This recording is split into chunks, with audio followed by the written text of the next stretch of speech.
नमस्ते बच्चों। आज हम पढ़ेंगे कक्षा 5 की पाठ्य पुस्तक वीणा का पाठ 2 न्याय की कुर्सी। पुराने समय में उज्जैन शहर के बाहर एक बहुत बड़ा खुला मैदान हुआ करता था। उस मैदान में मिट्टी के छोटे छोटे टीले थे। बच्चों की एक टोली वहां खेलने आई। एक बच्चा खेलते हुए एक टीले पर चढ़ा, पर उसका पैर किसी चीज से टकराया और वह गिर गया। जब उसने इधर उधर देखा कि वह किस चीज से टकराया था, तो उसे वहां सिर्फ एक बड़ा और चिकना पत्थर नजर आया। लड़के ने अपने दोस्तों को बुलाया और उस पत्थर पर बड़े गर्व से बैठकर कहा कि आज से यह मेरा सिंहासन है और तुम सब मेरे मंत्री हो। उसने अपने दोस्तों से कहा कि तुम सब अपनी अपनी शिकायतें मेरे पास लेकर आओ और मैं एक राजा की तरह उनका फैसला करूंगा। सभी बच्चों को यह खेल बड़ा ही मजेदार लगा। वे बनावटी शिकायतें लेकर आने लगे। खेल में बिल्कुल असली अदालत की तरह गवाह बुलाए जाते और टीले पर बैठा लड़का उनसे पूछताछ कर अपना फैसला सुना देता। बच्चों को इसमें इतना मजा आने लगा कि उनका यह प्रतिदिन का काम बन गया। शिकायतें सुनी जाती, अपराधी पेश किए जाते, बयान लिए जाते, फिर शीरा पर बैठा हुआ लड़का अपना फैसला सुनाता। धीरे धीरे चारों तरफ उस टीले पर बैठे हुए लड़के की चर्चा होने लगी कि अवश्य ही उस लड़के के पास कोई जादुई शक्ति है। एक दिन दो किसानों के बीच जमीन को लेकर झगड़ा हुआ। मामला गंभीर था। टीले वाले लड़के की इतनी चर्चा थी कि वे असली राजा के पास न जाकर उस टीले पर बैठे लड़के के पास न्याय के लिए गए। लड़के ने बहुत समझदारी से उनकी बातें सुनी। दोनों किसानों की बातें सुनने के बाद लड़के ने जो फैसला दिया उसे सुनकर वे हैरान रह गए। उस दिन के बाद से तो नगर के सभी लोग अपनी शिकायतें लेकर उसी टीले वाले लड़के के पास जाने लगे।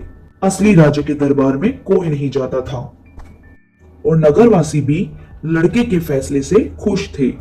धीरे धीरे ये बात जब असली राजा के कानों में पहुंची तो उसको बहुत गुस्सा आया और उसने चिल्लाकर कहा कि उस छोकरे की ये मजाल कि अपने आप को मुझसे अच्छा न्याय करता समझे। मैं इन किस्सों में, इन कहानियों में विश्वास नहीं करता। मैं खुद जाकर देखूंगा। ऐसा कहकर राजा अपने मंत्रियों और सैनिकों के साथ उस मैदान में जा पहुंचा जहां वे लड़के वो खेल खेलते थे। बड़ी देर तक राजा ने उनका खेल देखा और फिर वह हैरान हो गया और उसने अपने मंत्री से कहा, लड़का सचमुच बहुत बुद्धिमान है। इतनी छोटी उम्र में इतनी बुद्धि का होना हैरानी की बात है। इसकी न्याय बुद्धि के सामने तो बड़े बड़ों को हार मानना पड़ेगा। तभी किसी ने आकर राजा को बताया, लेकिन महाराज, यह वह लड़का नहीं है जो प्रतिदिन इस पर बैठता था। वह बीमार हो गया है और इसी कारण कोई और लड़का आज टीले पर बैठा है। जब राजा ने ये बात सुनी तो उसने कहा, यह तो और हैरानी की बात है। हो ना हो पत्थर की इसी कुर्सी में कोई चमत्कार है। मैं इसकी जांच करवाऊंगा। राजा के आदेश पर उस जगह को खोदा गया। खुदाई करने पर कोई साधारण पत्थर नहीं, बल्कि एक बेहद खूबसूरत सोने का सिंहासन मिला। उसके चारों पैरों पर देवताओं की मूर्तियां बनी हुई थी। यह खबर चारों ओर फैल गई। देखते ही देखते वहां अच्छी खासी भीड़ जमा हो गई। कुछ विद्वान पंडितों ने बताया कि यह महान राजा विक्रमादित्य का सिंहासन है और वे अपने न्याय और बुद्धि के लिए बहुत प्रसिद्ध थे। राजा ने आदेश दिया कि इस सिंहासन को ले जाकर राज दरबार में रख दिया जाए। उसने कहा, मैं इस पर बैठकर अपनी प्रजा की फरियाद सुनूंगा और उनका फैसला करूंगा। अगले दिन राजा दरबार में आया और सीधे उसकी ओर बढ़ा। उस पर बैठने ही वाला था कि किसी की आवाज सुनाई दी, ठहरो। राजा ने रुककर इधर उधर देखा पर उसे कोई नजर नहीं आया और वो फिर सिंहासन की ओर बढ़ा। फिर इसी तरह आवाज आई, ठहरो। इस बार राजा ने हैरानी से देखा कि सिंहासन के एक पाए पर बनी मूर्ति बोल रही है। मूर्ति ने राजा से पूछा, क्या तुम इस पर बैठने के काबिल हो? क्या तुम्हें पूरा विश्वास है कि तुमने कभी चोरी नहीं की? यह सुनकर राजा ने शर्म से सिर झुका लिया। उसने बोला कि यह सच है कि हाल ही में मैंने अपने एक दरबारी की जमीन हड़प ली थी, क्योंकि मैं उससे नाराज हो गया था। जब मूर्ति ने ये सुना तो उसने कहा कि फिर तो तुम इस पर बैठने के काबिल नहीं हो, तुम्हें इस पाप का प्रायश्चित करना पड़ेगा।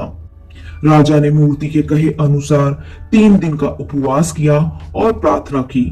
फिर वह चौथे दिन दरबार में आया और सिंहासन पर बैठने लगा। दूसरी मूर्ति ने कहा, ठहरो। और उसने राजा से पूछा, क्या तुम विश्वास के साथ कह सकते हो कि तुमने कभी झूठ नहीं बोला? यह सुनकर राजा घबरा गया, क्योंकि झूठ तो उसने किसी न किसी मुसीबत से बचने के लिए कई बार बोले थे। राजा पीछे हट गया। दूसरी मूर्ति ने भी राजा को इस पाप का प्रायश्चित करने के लिए कहा और वह यह बोलकर पंख फैलाकर आकाश में उड़ गई। राजा ने फिर से 3 दिन का उपवास रखा, प्रार्थना की। फिर चौथे दिन वो फिर सिंहासन पर बैठने के लिए आगे बढ़ा। वह बैठने ही वाला था कि तीसरी मूर्ति ने पूछा, बैठने से पहले यह बताओ, क्या तुमने कभी किसी को चोट नहीं पहुंचाई है? अब राजा के पास कोई उत्तर नहीं था। तीसरी मूर्ति भी उड़ गई। राजा को 3 दिन और प्रायश्चित करना पड़ा। फिर 3 दिन तक उपवास और प्रार्थना करने के बाद राजा सिंहासन की ओर बढ़ा, लेकिन अब उसके पैर कांप रहे थे। तभी चौथी मूर्ति ने उसे उस पर बैठने से रोका। ठहरो। और वह बोली, जो लड़के यहाँ बैठते थे वे भोले भाले थे, उनके मन में किसी प्रकार का कोई पाप नहीं था। अगर तुमको विश्वास है कि तुम इस योग्य हो तो इस पर बैठ सकते हो। राजा बड़ी देर तक सोचता रहा। फिर उसने मन ही मन कहा, अगर एक लड़का इस पर बैठ सकता है तो भला मैं क्यों नहीं बैठ सकता? मैं राजा हूं, मुझसे ज्यादा धनवान, बलवान, बुद्धिमान और कौन होगा? यह कहकर राजा सिंहासन की ओर बैठने के लिए बढ़ा, लेकिन उसी समय चौथी मूर्ति पंख फैलाकर सिंहासन समेत आकाश में उड़ गई। बच्चों, अब बताओ, छोटा लड़का उस पर बैठने के लायक था, परंतु राजा नहीं। क्यों?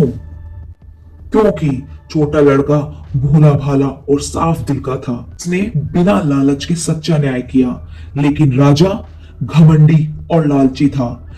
उसने अनेक पाप किए थे, जैसे चोरी भी की थी, झूठ भी बोला था और लोगों को चोट भी पहुंचाई थी। इसलिए वह उस पर बैठने लायक नहीं था। बच्चों, इस कहानी से हमें यह सीख मिलती है कि सच्चा न्याय सोने के मुकुट से नहीं बल्कि साफ और सच्चे मन से आता है। ताकत या पैसे से महानता नहीं मिलती, अच्छाई से मिलती है। बच्चों, अगर आपको ये वीडियो अच्छी लगी तो इसे लाइक करें और मेरे चैनल को सब्सक्राइब करें। इस कहानी से आपको क्या सीख मिली, कमेंट करके बताइए। धन्यवाद।